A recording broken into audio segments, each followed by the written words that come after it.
Donc, bienvenue à Nous ne sommes pas muettes. Aujourd'hui, je reçois un ami, donc Loïc Clerget. C'est un artiste que mon fils a repéré il y a quelque temps, que j'ai eu la chance de rencontrer. Je te laisse te présenter.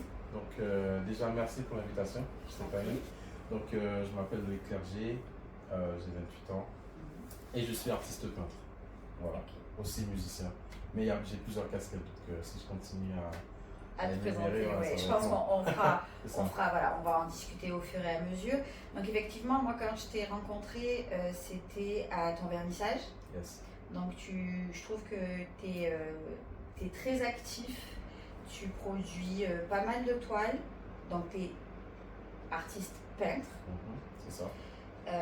Tu utilises beaucoup de... Comment tu te définirais déjà en tant qu'artiste? Actuellement, je peux dire que je suis artiste peintre professionnel parce que il y a quelques mois de ça, j'étais toujours en train de chercher, aussi par rapport à tout ce qui est juridique et tout ça. Il fallait mettre les choses aussi dans l'ordre pour que je puisse aussi faire des vernissages, vendre mes tableaux, toutes ces choses-là.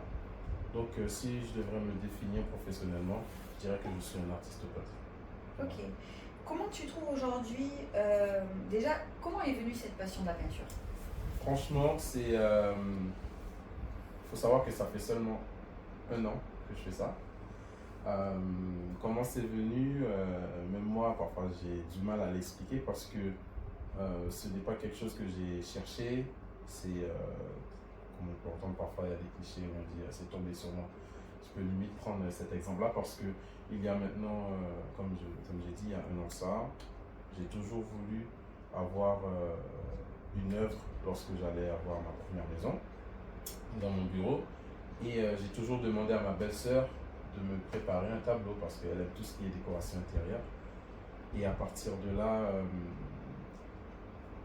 pour X raisons, le tableau n'a pas été fait auprès d'elle. Et un jour, elle m'a donné une toile. Une toile vierge? Vierge. D'accord. Que moi j'ai prise. Et un jour, je m'ennuyais. Et je me suis dit, bon, je vais faire un tableau. À partir de là, j'ai acheté de la peinture. Il y avait des pinceaux de peintre à la maison, peintre en bâtiment. Parce que mon père, il est peintre en bâtiment. Et il était en train de faire de la peinture à la maison. Donc j'ai pris les pinceaux de mon père et j'ai commencé à faire de la peinture sur cette toile. Je l'ai présenté sur les réseaux sociaux et j'ai eu beaucoup de demandes. Des personnes qui me demandaient où est-ce que j'ai acheté ce tableau, pourquoi je n'ai rien dit, mais c'était la toute première fois que j'étais en train de faire de la peinture toute ma vie. Je me suis dit, peut-être j'ai touché quelque chose, donc j'ai continué à faire de la peinture, j'ai continué à poster et les gens ils appréciaient vraiment ce que j'étais en train de faire et c'est depuis là que je m'arrête plus maintenant. Moi j'ai vu que sur les tableaux que tu fais, tu utilises, tu peux utiliser différents types de peinture, tu ne te limites pas forcément. Je vois aussi, tu gardes, si tu me diras si je me trompe, mais tu regardes un petit peu ce que veut ton public, tes clients, ton public, je ne sais pas comment tu peux appeler ça, mais tu es aussi à l'écoute, tu instaures un dialogue entre la personne qui recherche un tableau et tu fais aussi tes toiles dans le moment où tu les veux, et tu es aussi à l'écoute pour les couleurs, mais aussi pour le style, Oui, parce que je veux que la personne qui s'acquiert ma toile puisse être vraiment content de ce qu'il a en fait. Et c'est une passion ce que je suis en train de faire, ce n'est pas une obligation, c'est pas quelque chose que j'ai besoin de faire pour pouvoir payer la maison, pour manger, c'est vraiment une passion. Un jour j'aimerais bien que ça soit le cas. Mais lorsque les personnes viennent vers moi, je n'ai pas envie que les personnes aient une toile et que lorsque peut-être pour X raison je me retrouve chez eux et que je trouve cette toile-là sous le canapé. Parce que c'est pas seulement parce que je prends énormément de temps pour produire ces toiles-là, mais ces toiles-là ont beaucoup de valeur pour moi en fait. Voilà, il y a beaucoup de valeur pour moi dans ce que je fais parce qu'il faut savoir que lorsque je fais mes toiles, si je n'ai pas d'inspiration, je ne fais pas en fait. C'est pour ça que tu ne forces pas. Je ne force pas, franchement. C'est pour ça lorsque je fais des commissions, c'est lorsque le collectionneur vient vers moi et me demande d'avoir une toile. je demande à ce que cette personne-là me donne 1 mois et demi, voire 2 mois, pour que je puisse réaliser la toile afin que je puisse être content de ce que je fais et que la personne aussi. Mais qu'il n'y ait pas de frustration entre Exactement, les deux. c'est ça. Et tu le dis très clairement que lorsque une personne te commissionne pour faire une toile, si le résultat ne convient pas, déjà tout au long du processus, tu envoies des photos. Exactement. Régulièrement, des tu envoies des photos. photos. Exactement, pour montrer le processus, voir si ça correspond toujours aux attentes. Et une fois que la toile est finie, tu exprimes très clairement le fait de dire écoute, voilà ce que j'ai fait, est-ce que ça te plaît ou pas? C'est ça. Parce que, et tu l'expliques, je pense que tu l'expliques très simplement en disant voilà, si ça te plaît pas, c'est pas grave. On peut partir sur autre chose. On peut partir sur autre chose, il n'y a pas de souci. Oui, parce que aussi, j'ai vraiment confiance en ce que je fais. Lorsque je suis en train de faire de la peinture, je n'ai pas peur en fait de m'exprimer ou de mettre dehors ce que je fais. En fait, en gros, c'est comme si j'ai pas peur que quelqu'un n'aime pas. De te dévoiler. Exactement, voilà. Ça me dérange pas du tout que quelqu'un n'apprécie pas ce que je fais. C'est la vie en fait, c'est normal. Donc, et j'ai la même approche avec les collectionneurs. Donc, je leur dis clairement, écoutez, je vais faire ce que vous avez demandé. Peut-être ça va pas être exactement ce que c'est, mais s'il vous plaît, dites-le moi. Parce que t'attends un retour, c'est un échange. Exactement, je veux pas qu'il y ait j'ai payé, parce que j'ai pas besoin que quelqu'un, à chaque fois qu'il voit ce tableau, il soit frustré. Parce que c'est aussi mon nom, parce qu'à la fin, ce tableau sera signé. Donc lorsque ça va être accroché quelque part dans X et X années, si la personne qui a le tableau n'aime pas, lorsque cette personne va exprimer ce tableau, la personne qui va l'écouter va ressentir que il n'y a pas un lien. Ça a été fait dans les mauvaises conditions, mais le travail n'est pas abouti. Voilà, et j'ai pas envie d'avoir d'ambiguïté. Je veux que la personne soit tranquille, vraiment en paix. Ok, tu es prêt à donner telle somme, même si c'est 10 euros, mais est-ce que tu es vraiment satisfait de ce que tu fais? De l'acquisition que tu fais. Exactement. C'est un privilège que j'ai, parce que je sais qu'il y a d'autres métiers où il n'y a pas de retour en arrière. C'est ça ou c'est ça, tu as déjà payé, c'est fini. Mais moi, je peux prendre ce recul et me permettre de faire autre chose. Il y a un autre sujet que je voudrais aborder avec toi, c'est la musique. Parce que je vois que tu fais beaucoup, tu exposes beaucoup. Oui.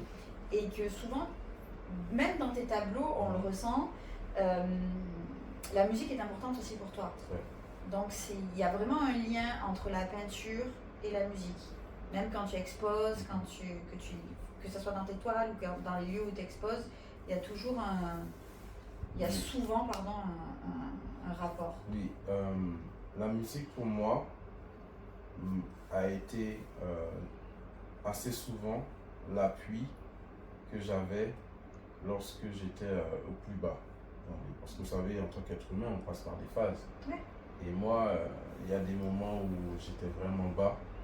Et je prenais juste ma guitare, je prenais le piano de mon épouse et je chantais juste des mélodies, ou même sans chanter, juste en jouant des mélodies. Ça t'apaisait? Ça m'apaisait, ou lorsque j'avais vraiment besoin de verser des larmes pour X raisons. Ouais. Et franchement, c'est comme si j'ai l'habitude d'entendre certains musiciens dire que la musique c'est une thérapie.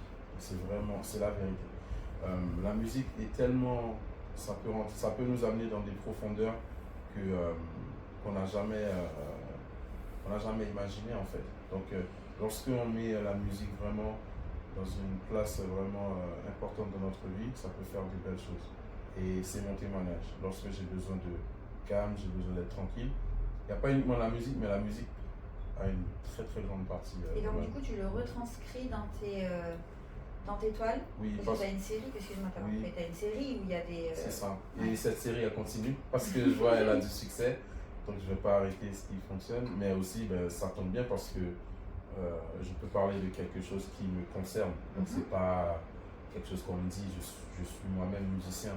Donc lorsque je vais faire des programmes, ou je vais faire des événements où je suis tout seul, je vois l'impact que ça a chez moi et aussi chez les autres. Ouais. Peu importe la musique, que ce soit du gospel, que ce soit du reggae, du compas, peu importe le style, chaque instrument, chaque sonorité peut créer une ambiance en fait dans une salle, dans une pièce. Et puis c'est universel, enfin, c'est un sujet qui est universel, donc Oui.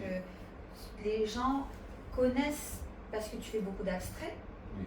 Donc les gens, quand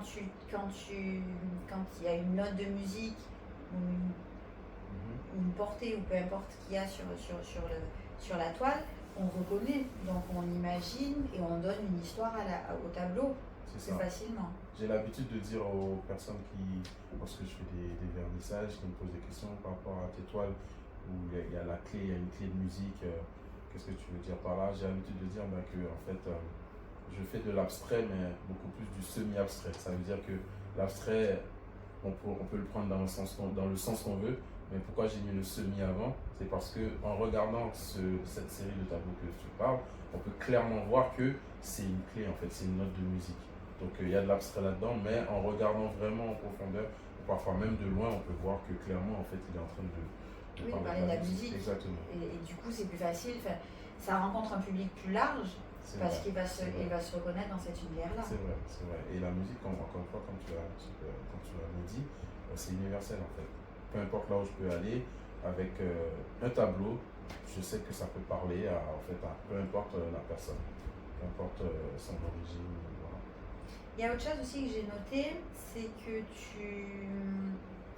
tu fais beaucoup par exemple, c'était samedi dernier, où tu as fait avec les enfants. Ah, c'était lundi férié. Donc voilà, il y avait avec les enfants, oui. Tu fais des salons, enfin tu distribues, en fait, tu apportes l'art aux gens qui n'ont pas forcément accès à l'art. C'est ça. C'est vraiment ce que tu dis, c'est vrai parce que il y a une personne que je connais très bien qui s'appelle, on l'appelle Monsieur Mendes. Il est le responsable d'une entreprise qui s'appelle le Cercle des Artistes, et c'est aussi sa mission, c'est de rendre l'art accessible à tous. Moi je le fais vraiment avec une passion pour que les personnes qui sont là puissent s'épanouir. Par exemple, lorsque j'étais c'était un festival, Pure Festi Gospel, c'est comme ça s'appelle l'événement, c'était la première édition, ça s'est super bien passé, ça s'est passé au Blanc-Ménil. Donc moi j'avais un stand de peinture et j'ai décidé exprès de rendre ce stand gratuit. Il y a beaucoup de personnes qui étaient venues pour voir mes tableaux. Je m'excuse à toutes ces personnes-là parce que c'est vrai que je ne leur avais pas dit sur les réseaux que je n'allais pas amener mes tableaux. Parce que moi je voulais vraiment que les personnes qui étaient là puissent participer en fait. Et j'étais très content lorsque une fille est venue me voir et m'a dit « Ah monsieur, votre stand est gratuit ?»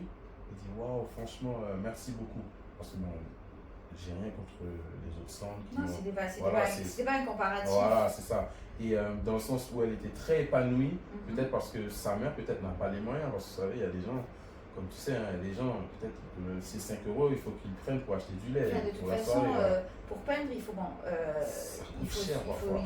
de la peinture, certes, mais c'est de la peinture. Il faut des toiles, il faut des pinceaux, c'était un bazar à la fin. Je suis resté peut-être 30 minutes à nettoyer tout ce qu'il y avait après, sans compter hier que j'ai dû encore nettoyer mes pinceaux et tout. Mais oui, ce que tu dis, c'est ça, c'est que moi, je veux vraiment faire des choses où les personnes qui n'ont pas forcément des moyens financièrement élevés puissent aussi découvrir et faire leurs enfants découvrir l'art, parce que le fait de faire de la peinture ou l'art en général, ça dilate en fait, ça ouvre l'esprit. Ça ouvre l'esprit en parce fait. Que souvent, l'art, c'est pas que c'est réservé à une certaine classe, c'est pas ça, mais c'est pas ce qu'on va regarder en premier. C'est ça. On va regarder le sport plus facilement, la musique, mais l'art, c'est tout autre.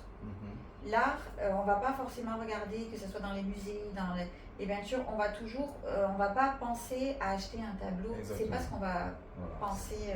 C'est pas quelque chose qui est commun en fait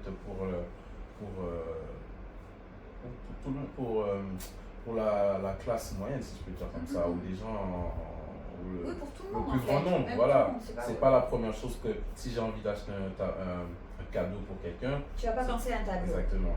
Mais de plus en plus, j'ai des personnes qui Ils sont en train de venir me voir, ils me disent wow, franchement, Loïc, merci pour tel événement, tel événement. C'était la première fois que je voyais des tableaux, c'était la première fois que je voyais l'importance que ça pouvait avoir dans la vie de quelqu'un. Donc, franchement, si je peux apporter ça dans la vie de quelqu'un. Oui, et puis même, tu le fais aussi, on en parlait tout à l'heure, tu n'es pas que dans les grandes villes, parce que je t'ai vu exposer à Paris, mais tu n'es pas exposé qu'à Paris. Tu es aussi en banlieue, dans des petits endroits, et du coup, là où encore, où on n'a pas l'habitude forcément de voir quelqu'un exposer. Exactement. Et c'est un peu un risque aussi, parce que en fonction de là où tu te trouves, ce que tu fais ou ce que tu vends peut prendre de la valeur ou perdre de la valeur.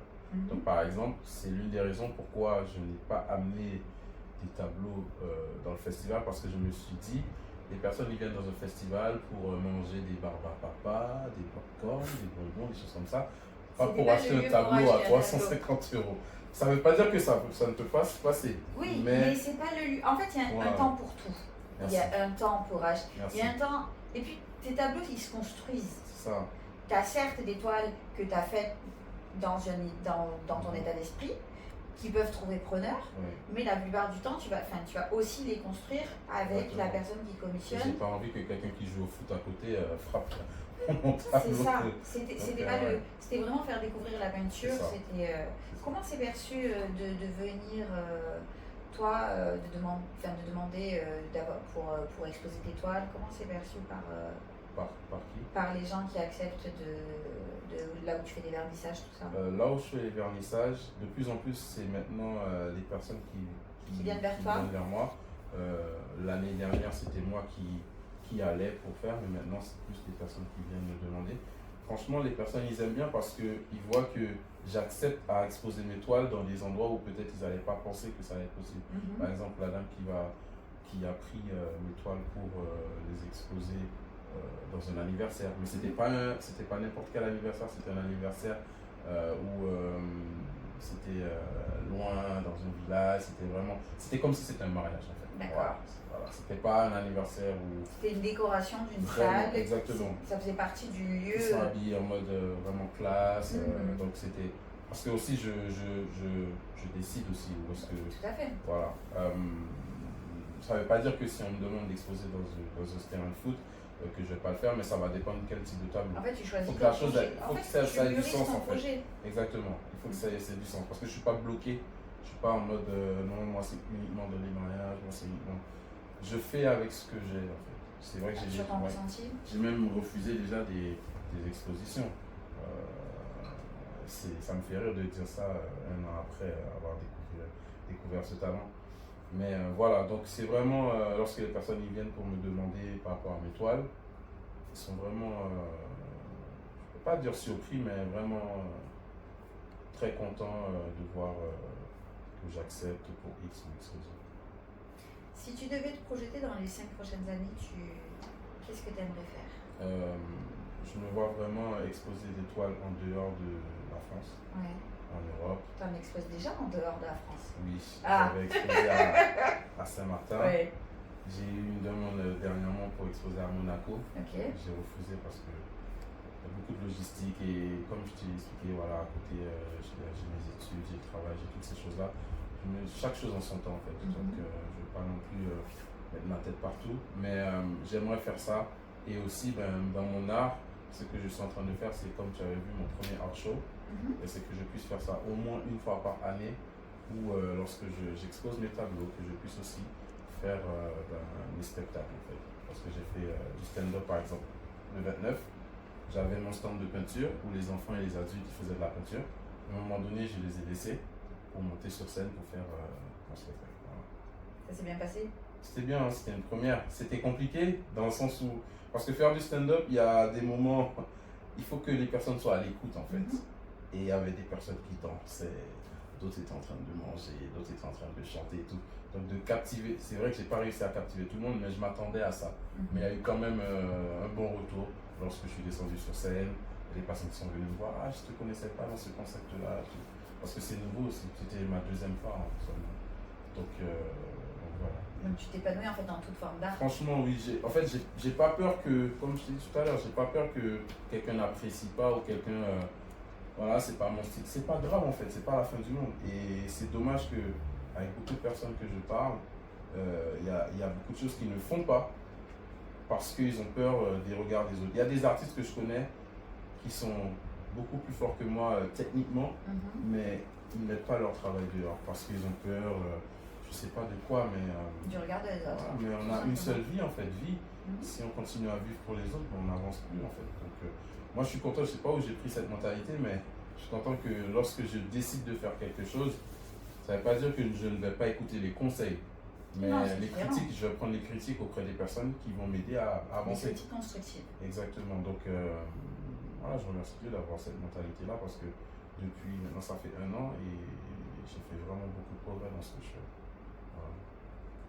Bon, bah écoutez, en tout cas, voilà, moi j'avais à cœur de faire cette interview avec toi parce que je pense que c'est important de montrer et d'avoir plus de visibilité et que le public qu'on va toucher en montrant tes œuvres, en montrant tes réseaux sociaux, c'est pas pour agrandir ton cercle de clients, c'est pas dans ce sens-là. C'est vraiment le fait de vouloir démocratiser l'art et l'art dans plusieurs formes que j'avais vraiment envie de discuter avec toi sur ce sujet-là. En tout cas, ça m'a fait vraiment plaisir. Lorsque j'ai vu le message, je me suis dit, mais bien sûr que je vais faire. Si j'ose, qu'est-ce que je vais jamais osé dire non. Mais je savais que ça allait être compliqué, comme tu as vu, c'est compliqué de logistiquement, de fixer une date. Mais franchement, encore une fois, merci. Merci d'avoir pensé à moi et ça fait plaisir. Je t'en prie. Écoutez, vous aurez tous nos réseaux sociaux en barre de description et on se retrouve pour une prochaine interview. À bientôt.